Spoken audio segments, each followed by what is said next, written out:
Наташа, это ж ты ягодки брала, или уже рассадила? Ягодки брала? Да. Ягодкой. И вообще все, кто брали ягодки, никого. У меня, я вон тут садила, пока есть. Ну, а у меня нет.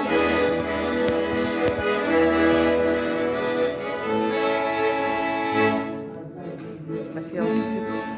Одна. Белая? Нет, белая пропадает совсем. Белая, наверное, пропадет, потому что ничего не сделаю с ней. А вот это такая бордовая с белой каемочкой. Вот это цветет.